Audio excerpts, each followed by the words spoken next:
اللهم ارحمنا بالقرآن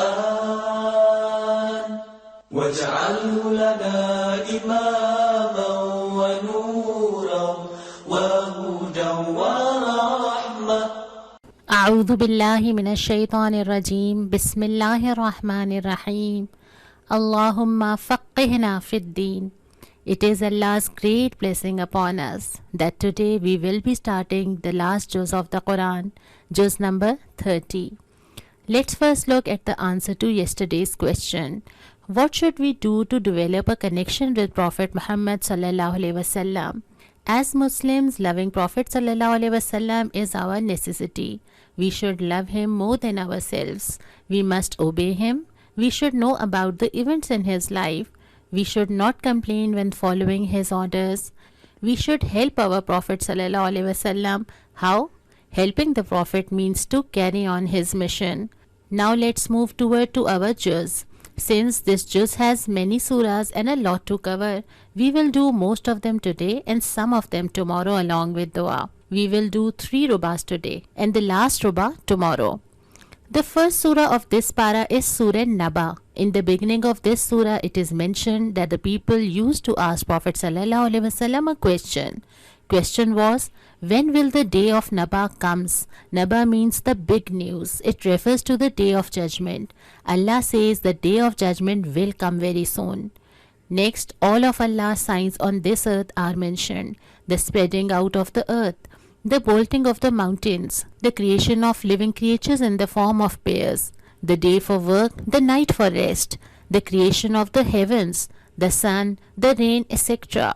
After talking about these things, Allah says, the judgment day will come. When that day comes, the one who transgressed against Allah will be thrown into the hellfire, and the one who feared Allah will get their reward. Every person will find out all they did had been recorded in their book of deeds, and everybody will be treated accordingly.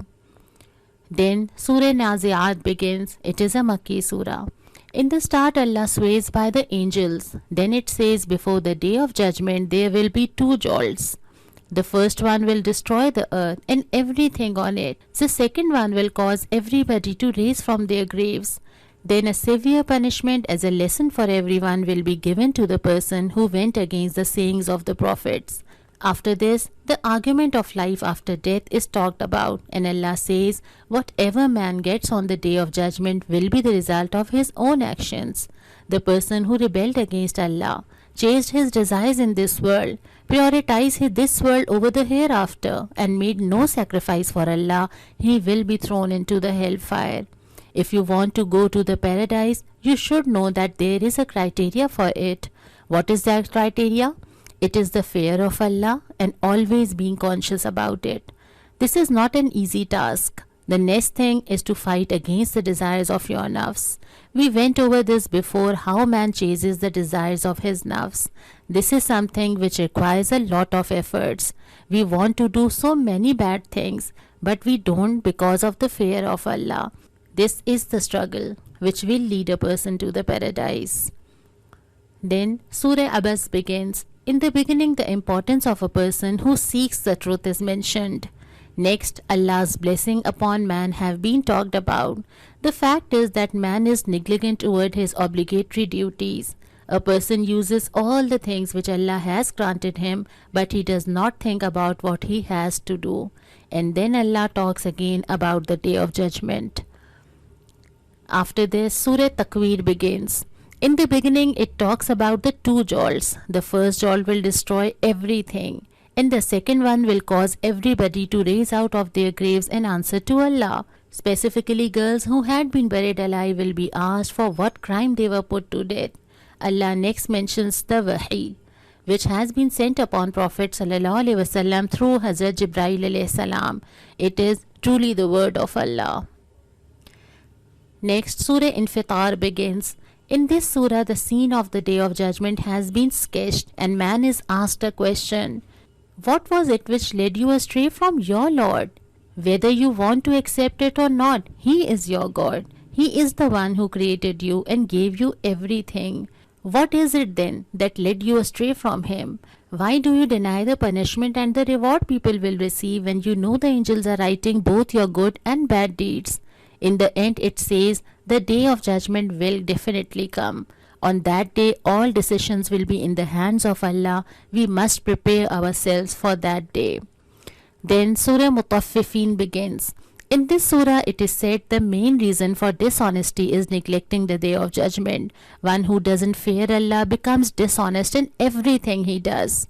On the day of judgment the person who had committed sins will be deprived of Allah's blessing and he will be thrown into the hellfire.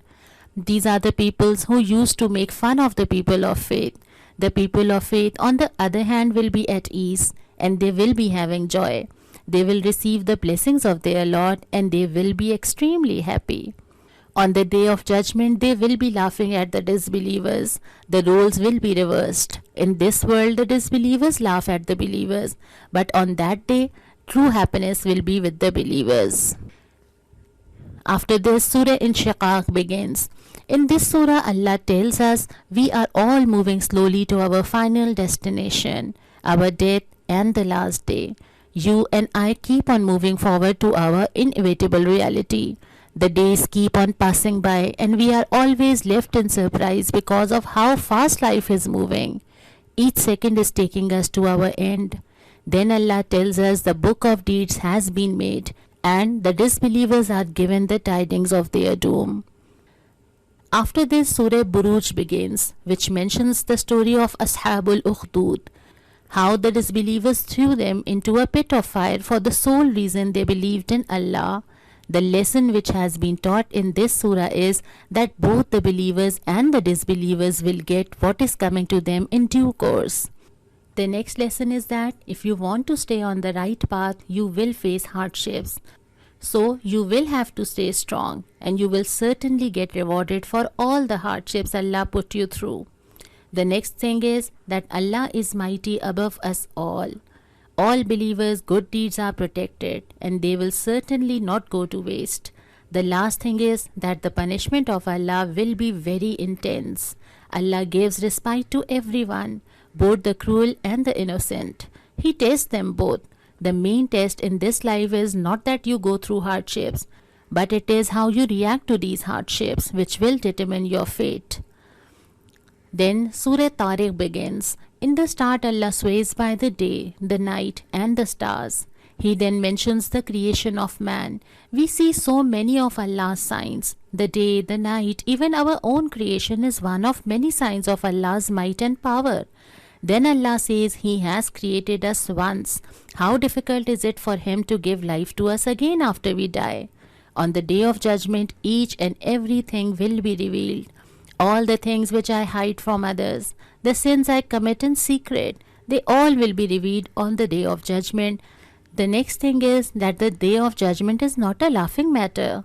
It is not something to be taken lightly. It is not something I can ignore. I need to take it very seriously. Then Prophet ﷺ is given consolation and he is told to leave the disbelievers to themselves. After this, Surah A'la begins. In this surah, Allah commands us to keep remembering Him.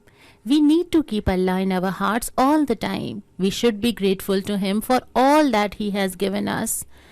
There are a lot of practical ways of remembering Allah, like the 5 daily prayers and the azkar which have been taught to us. Then it says all of us desire success. In order to be successful, we need to purify our souls. Remember Allah, connect with Him through prayer, and always prioritize our next life over this life, since that will be our final destination. Next, Surah Ghashiyah begins. This surah mentions the coming of the sudden disaster.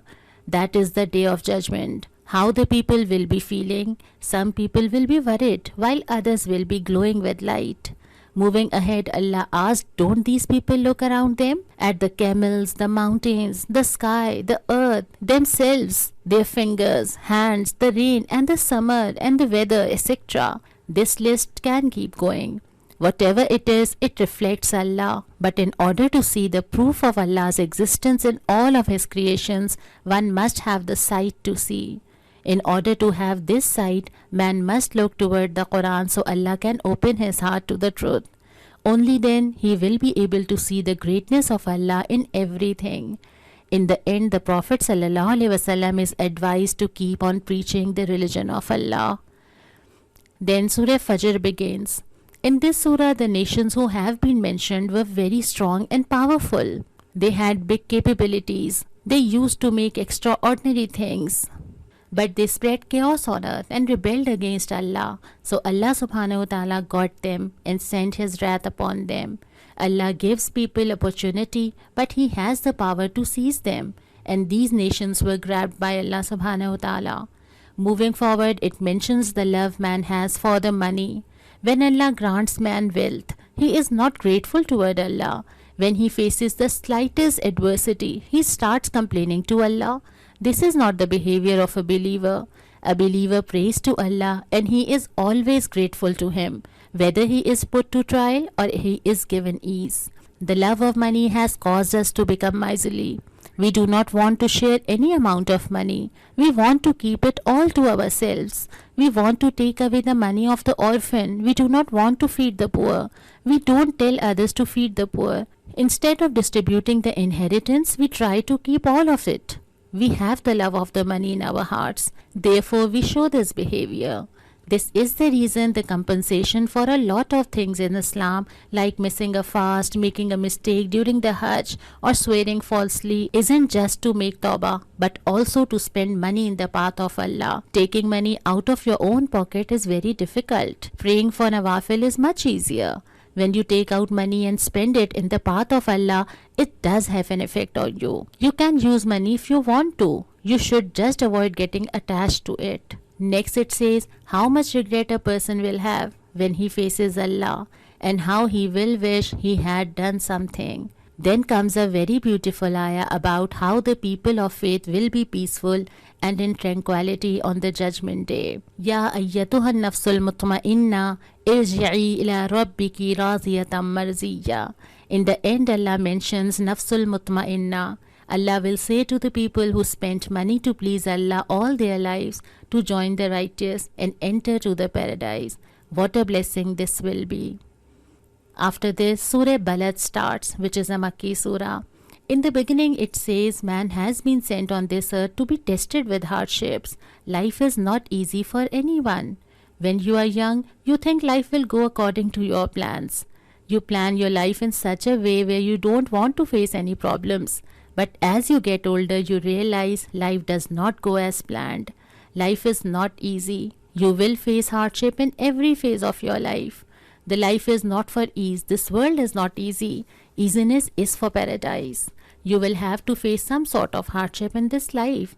You cannot stay in your comfort zone forever. You cannot practice this religion while staying in your comfort zone. You will have to give something for Allah. You will have to put in your efforts. Moving forward, it says, man becomes arrogant when Allah grants him wealth. He thinks he has the authority to do whatever he wants. Next, Allah says he shows man both paths, which he can choose in life. It is entirely up to him which path he chooses. Man wants to have a settled and comfortable life. He does not want to put in efforts. Then some good deeds have been mentioned. To pay someone's loan, to take responsibility of an orphan, to help a poor person, to have faith, to have patience, to show kindness and to show mercy to others. These points are so detailed. Take the example of showing mercy. Allah says if you show mercy to people, Allah will show mercy to you. This includes showing goodness and mercy to everyone, giving people a second chance, not judging them, and making things easy for them. There is a lot of emphasis and ahadith about each of these points. Next, Surah Shams begins. Allah says in this surah he has made opposites for everything in this universe. The opposite of day is night. This is followed by some other examples. Then it says the opposite of goodness is evil. Next it mentions every person has a natural built-in feeling in him that he likes to do good deeds and stay away from evil.